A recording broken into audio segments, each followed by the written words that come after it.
Thank you. First of all, I know we gave you the update on the press conference earlier today on where we stand. Like I said, you know, we are in that 72-hour mode where we definitely want to tell everyone in those areas to be very, very careful in the Jamestown area, in the south of Givens Ferry. We want to make sure that you are being cautious. If they come to your door, we want you to please consider getting out. Take your whatever your precious belongings are with you, but we need you to leave quickly. They are doing door-to-door at this point. We've got everyone pre-positioned from the National Guard to all of our law enforcement, as well as the swiftwater rescue teams down there. So as the waters rise, know that everybody is in their place. We just need you to do your part.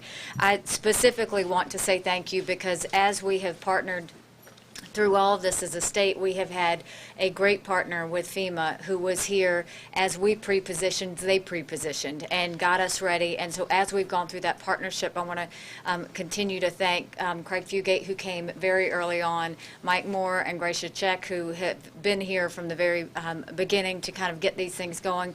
But we are very honored and pleased to have Secretary Jay Johnson come today. When I talked to him on the phone the other day, he said, I need to see it. He wanted boots on the ground. He wanted to feel it. He wanted to get an idea of what it was we were dealing with.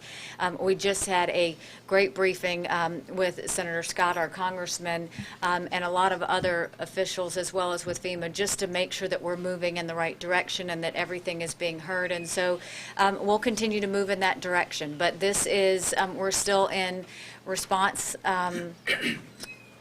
and recovery mode down on the lower part of the state. We're starting to get into the assessment mode here in the Midlands. But as I've said before, South Carolina is strong, and we will get through this, and we will take it a day at a time. And now I'm going to turn it over to someone who I've worked with very closely over the last few days, but who has done a great job leading the City of Columbia, Mayor Benjamin. Sure. I'm not the main attraction, so I won't be here long. I just want to say thank you to Governor Haley for her leadership, Major General Livingston, all of our federal representatives were in the heart of some of the damages in the heart of Congressman Clyburn and Congressman Wilson's district, and I've spent a great deal of time with Senator Scott as well. We are South Carolina strong. And the people of Columbia working very closely with every level of government to make sure that we deliver quality of life to the people of this state and the city that they deserve. We will come back better, stronger, and much more resilient, Mr. Secretary, because of the help of FEMA and the help of the administration. So thank you. Welcome here. We look forward to continuing to work closely with you. Madam Governor. Thank you. And now I will turn it over to the man of the hour, and that is Secretary Johnson. Thank you very much, Governor. I wanted to be here today in South Carolina with Senator Scott, of course, Congressman Clyburn, Congressman Wilson, and the Director of the American Red Cross, Gail McGovern, who is here with me today, to say to the people of South Carolina, your federal government is here for you in the face of what happened last weekend. We have been here, we are here today, and we will be here until we are doing all we can to help you. On October 5th, the President issued a major disaster declaration for South Carolina. Since then, we have extended public assistance to 11 counties in this state and direct individual assistance to 19 counties in this state. That list grew from 16 to 19 today. We now are providing, in addition, direct individual assistance to Bamberg, Culleton, and Greenwood counties. We have deployed here 2 of FEMA's incident management assist teams. All told, FEMA has more than 100 people deployed on the ground here in South Carolina, and more are being added every day. We have deployed 2 national search and rescue teams from the state of Virginia, Virginia Task Forces 1 and 2, consisting of local firefighters, doctors, engineers, and canine search teams. The Coast Guard, which is also a part of the Department of Homeland Security, is here on the job rescuing individuals from flood waters. The Army Corps of Engineers, as well as the American Red Cross, the Salvation Army, and other agencies are here. Other volunteer organizations are here. All told, FEMA has deployed to South Carolina over 4,000 cots, 9,000 blankets, 54 generators, 593,000 meals, and over 3 million liters of water, which are or have been or will be distributed throughout the state. In terms of assistance, we are providing public assistance to help rebuild the state, debris removal, emergency protective assistance. In terms of direct individual assistance, this is something that is provided directly to the people of South Carolina for the cost of temporary housing, home repair, and rebuilding. So far, 25,000 people in the state have applied for direct individual assistance from FEMA, and we have approved already $4 million in payments. And so my principal two messages here today are these. One, to citizens of South Carolina, you may be available, you may be qualifying for direct assistance that could be available to you.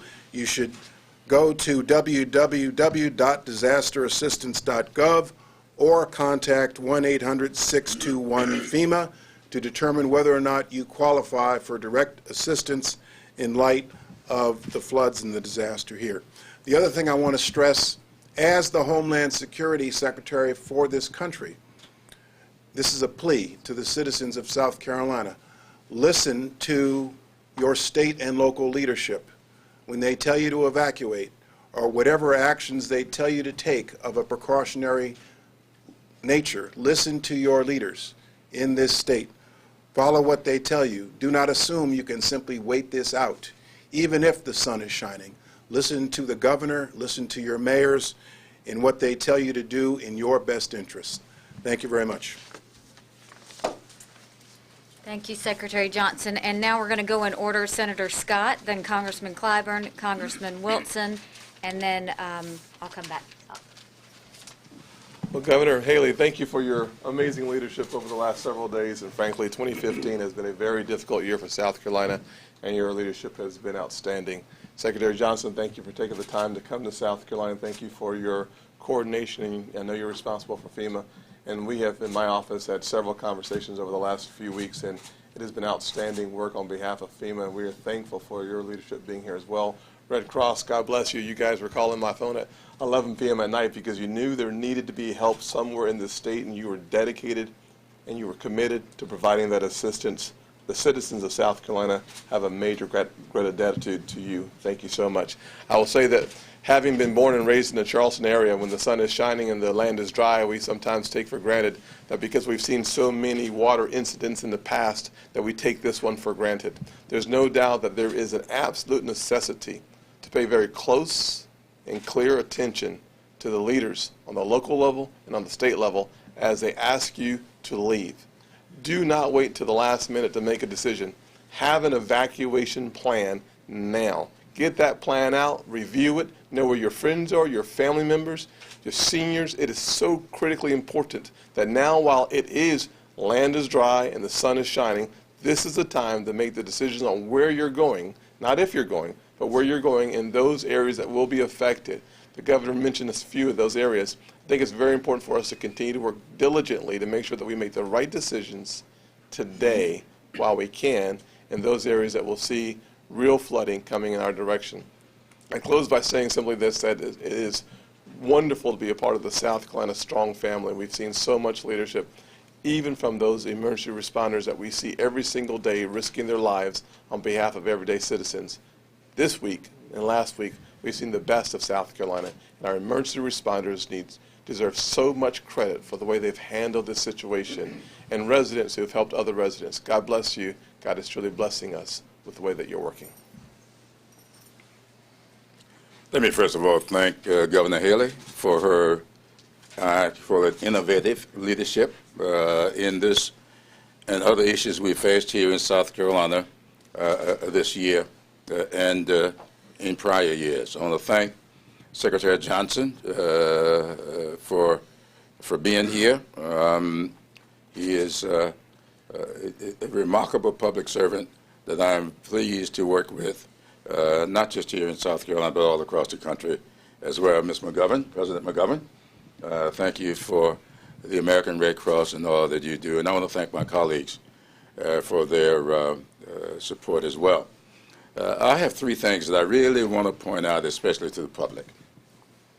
In addition to listening to all of your elected leaders and those who may be entrusted with assisting in whatever needs to be done in your community, I want you to be aware that it's in these kinds of disasters. I learned so much as the congressional coordinator for Katrina and Rita down in Louisiana, Mississippi, and Texas.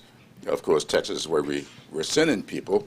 But I don't know a whole lot about how people prey upon others when they're in these kinds of conditions. So in addition to listening, I want you to beware of those who will approach you with all kinds of offers to fix your roofs, to rehabilitate your property. Don't sign anything unless you make sure it's coming from some federal or state authority. If you have any doubt, if somebody comes to your door you've never seen before, call the governor's office, call one of the congressional offices. Don't sign anything with anybody that you don't know. And even if you know them, check them out.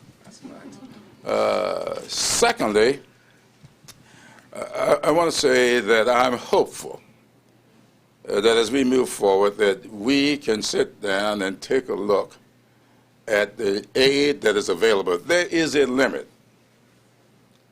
under law to what FEMA can do. I know there's one, $33,000 limit to what they can do. And this is for a lot of people who lost $600,000 and $700,000.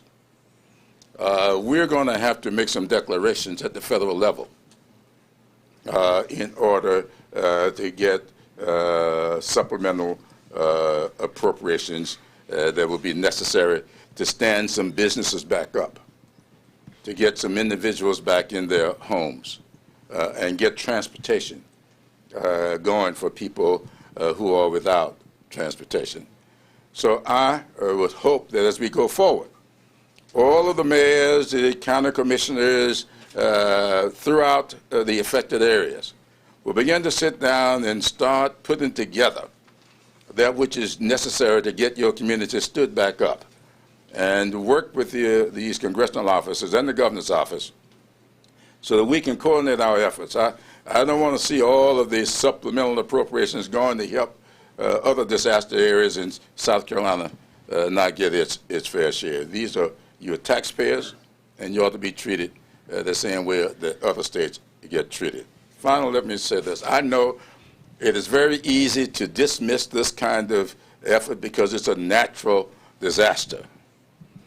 Well, it may be a natural disaster, but it has heaped upon a lot of families some unnatural conditions, and we must respond to both. Thank you, and I'd like to yield to my colleague, Congressman Wilson. Ladies and gentlemen, it's an honor for me to be here today, and it was extraordinary today to have the opportunity to come with my longtime friend, the Secretary of Homeland Security, Jay Johnson. I had worked with him at the Department of Defense as General Counsel, and I know of his great appreciation and affection for the American people, and so it's just wonderful to have him leading this organization. And then it was great for me, too, to be with the National President of the American Red Cross, Gail McGovern. We have, it gave me an opportunity to let her know that as I toured so many facilities this past week, the volunteers of the American Red Cross everywhere, what a difference they make. And that complements at every level of government. I'm just confident, looking back at what the people of South Carolina faced this week, that this will be a model for the rest of the country. And of course, much of that, I give so much credit to our Governor, Nikki Haley. She has just been a positive voice giving encouragement to the people of South Carolina, and then with General Bob Livingston, the municipal officials, county officials. This really has been a positive experience of tragic proportions. I want to back up to what Congressman Clyburn had indicated. Going to the website of FEMA is just very, very helpful. And one of the first points to understand is that representatives from FEMA, the other representatives, they will not be asking for money. So if anybody asks for money, don't give money. And they're there to get information, to assist personnel. And so, again, I'm grateful to be here, and I'm just so proud, again, of the people of South Carolina, in Washington, all this week, too. Everywhere I went, people said, what a model of people coming together at every level. God bless South Carolina. Thank you. And I think General Livingston and Director Stinson aren't here. So with that, I do want to thank the Red Cross. I will tell you, I told Gail earlier that every time we've gone through anything, whether it's been fires in Georgetown, the winter storms, the Emanuel 9 tragedy, whatever it is, whenever I open my door, Red Cross is the first group we see. And so everybody's asked, how can we help? And I've said, the Red Cross, because they're our partners, and they continue to be fantastic. I want to thank again Secretary Johnson for being here, as well as members of the federal delegation and the mayor. And now we will open it up for any questions for any of the people behind me. Secretary Johnson, we've had a number of dams, neighborhood dams falter. Is there money from FEMA to be able to help some of these homeowners associations that are privately owned to be able to rebuild these dams? I believe so, but the reason our regional administrator is here, Gracia Check, is to answer any questions on that level. So I'm happy to turn it over to her. What we recommend is the Small Business Administration can possibly help support the homeowners association or those homeowners with those small private dams. And also, the key thing is to register. To start the process, call the registration number, the 1-800-621-FEMA, 1-800-621-3362, or register online at thedisasterassistance.gov. I'm sorry, ma'am. Could you identify? Excuse me, she mentioned the private dams. There are a lot of failures that were public dams.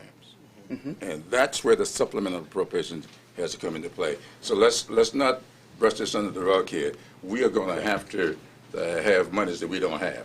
Yes. And I'm Gracia Check. I'm the regional administrator for FEMA Region 4 based in Atlanta, which covers the 8 southeastern states to include South Carolina. One follow-up question to that is that when the dams are rebuilt, should they be rebuilt differently? They're earthen, just considering that it might be a security issue. There might be a question for the Army Corps of Engineers. Yes. Yes, and we have representatives here with the Army Corps of Engineer, but also I think with the state representatives, they work together closely. And we have other agencies that are looking at the dams, to include our DHS infrastructure protection people, so we can work with the planning of those efforts. And when it comes to infrastructure, whether it's dams or roads or anything else, this is not about, this is getting it back to the proper standards. So we are going to make sure that we have it in the best possible shape that we can. Any other questions? All right, thank you all very much. Stay safe. Thank you. Thank you.